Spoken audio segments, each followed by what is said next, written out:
Seri balapan MotoGP tahun 2022 menyisakan 6 balapan lagi.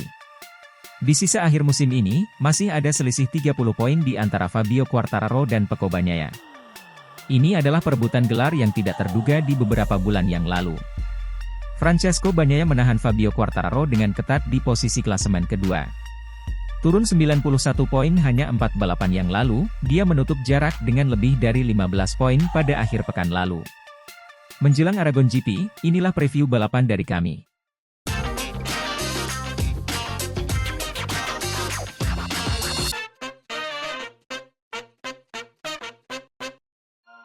Jika tren kemenangan Pecco berlanjut, bahkan jika 4 kemenangan beruntunnya terputus, dia akan dengan nyaman menatap gelar sebelum akhir musim. Tapi itu di atas kertas. Pecco memiliki 6 balapan untuk dilakukan, dan mengingat sifat trek akhir pekan ini untuk Grand Prix Aragon, dia memiliki peluang emas untuk mendorong keunggulannya di sekitar sirkuit yang akan menguntungkan Ducati. Tapi di mana peran Aleix Espargaro dalam hal ini? Pembalap Spanyol itu telah kehilangan momentum dalam beberapa balapan terakhir. Dia menargetkan untuk kembali ke posisi podium secara konsisten yang membantu Aprilia mengumpulkan banyak poin. Perebutan gelar dimulai akhir pekan ini, dan dengan 6 balapan akhir pekan, cepat atau lambat akan berakhir sebelum para pesaing menyadarinya.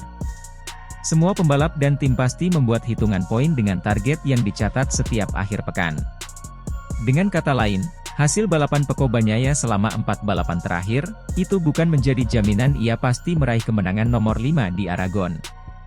Tidak ada jaminan dia juga tidak akan menang, tentu saja, tapi Misano adalah sejarah, dan Aragon adalah balapan baru, kesempatan baru, lembaran kosong untuk semua orang yang menunggu balapan dimulai. Namun, kami tidak boleh meremehkan pentingnya rangkaian kemenangan Bagnaia. Peluangnya mungkin tinggi dari hasil balapan sebelumnya, tetapi kemenangan beruntun Bagnaia mungkin telah menyalakan alarm darurat bagi rival-rivalnya.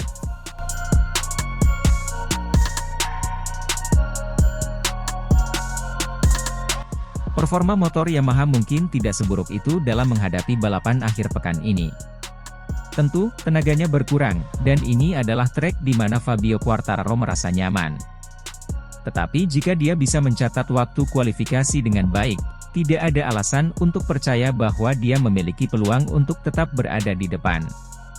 Masalah yang harus dia atasi adalah suhu dan tekanan ban depan, tapi itu juga sesuatu yang Yamaha bisa kelola. Dan jika orang lain bisa memasukkan diri mereka di antara Bagnaia dan kemenangan, maka itu bisa membantu Quartararo menyelamatkan banyak poin dalam perebutan gelar juara musim ini.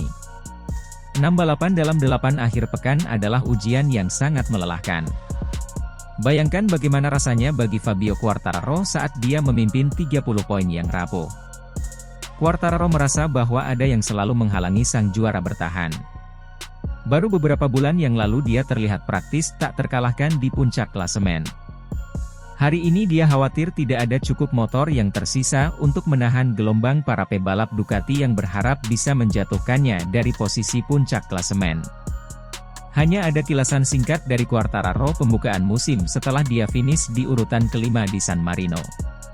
Kurangnya tenaga dan ketidakmampuan motor untuk mengikuti tekanan ban depan, adalah keluhan umum dari periode awal musim ini.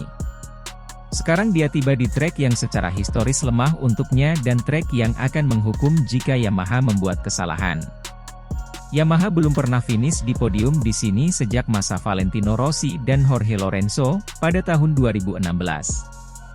Ini adalah trek yang sensitif terhadap tenaga, lihat saja lintasan lurus sepanjang 968 meter, dan dengan demikian pasti Quartararo khawatir dia bisa mendapat ancaman gelar yang semakin dekat.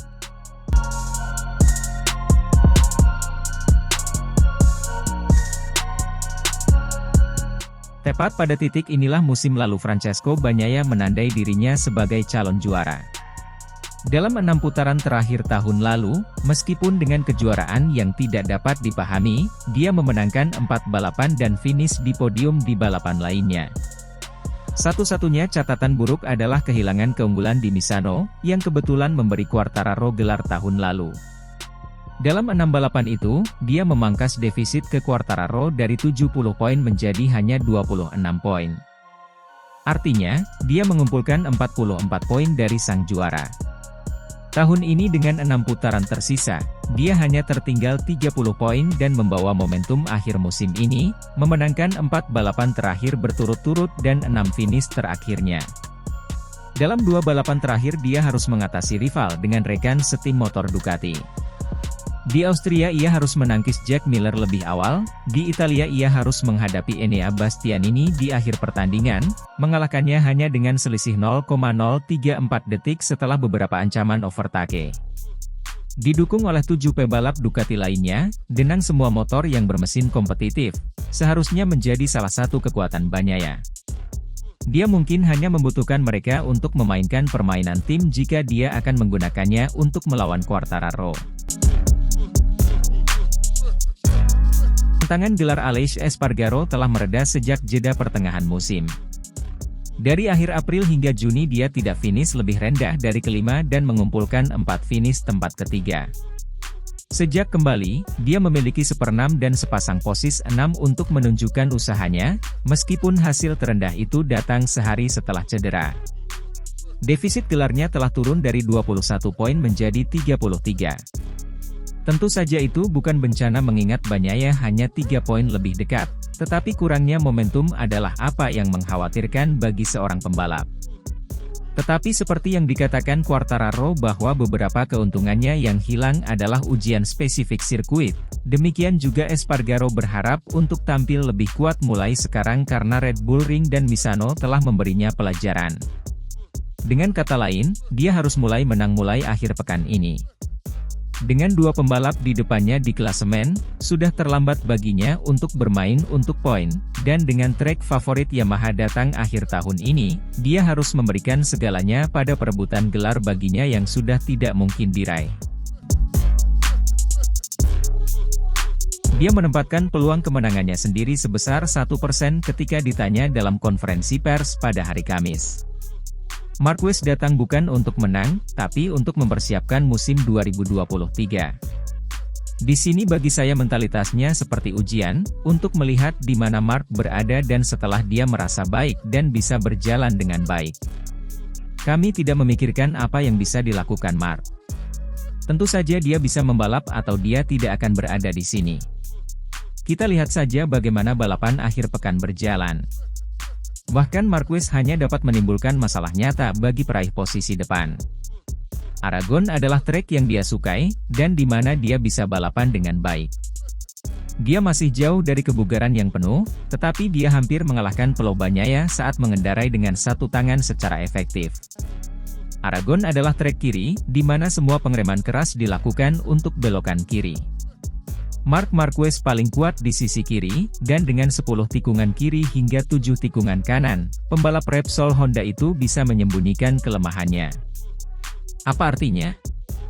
Jika masalah Marc Marquez adalah kurangnya kekuatan di lengan kanannya, maka trek dengan banyak tikungan kiri akan menjadi masalah yang lebih kecil daripada tempat seperti Misano, yang menekankan sisi kanan tubuh. Bukan berarti bahwa Marquez akan menang di Aragon, tetapi dia mungkin cukup cepat untuk mengembalikan percaya diri pada dirinya sendiri. Kali percobaan untuk Marquez untuk melihat jika operasinya tidak berhasil atau berhasil dari lengannya yang patah dan cedera lanjutan yang kronis. Kita tidak mungkin mengetahui kehebatan yang akan didapat Marquez hanya akhir pekan ini. Memang sebaiknya dia dan tim telah secara eksplisit menggambarkan balapan ini dan sisa tahun ini sebagai perpanjangan dari rehabilitasinya. Dia akan menjadi lebih kuat, motornya akan mendapatkan arah pengembangan baru dan bersama-sama mereka akan menjadi kekuatan lagi di tahun 2023. Namun demikian, ini adalah Marc Marquez. Dia hanya pergi dengan 100%. Marquez kemungkinan akan mendapatkan bantuan dari swing arm aluminium baru yang diproduksi oleh Kales. Marquez positif tentang hasil di Misano, tapi Takaaki Nakagami benar-benar ragu tentang hal itu. Namun, lengan ayun Kales tidak cepat untuk dibuat. Mereka dikerjakan dari billet aluminium oleh mesin CNC, sebuah proses yang memakan waktu sekitar 6 minggu. Meskipun Kales memiliki fasilitas untuk memproduksi 26 mesin Moto2, ditambah suku cadang untuk berbagai tim WRC dan tim balap lainnya di seluruh dunia, mereka masih tidak dapat membuat swing arm ajaib. Secara fisik pemesinan lengan Ayun membutuhkan waktu. Jika kalian menyukai konten seperti ini, jangan lupa subscribe channel Racing Line Indonesia. Like video dari kami, dan jangan lupa nyalakan lonceng notifikasi. Sekian video dari kami, terima kasih sudah menonton.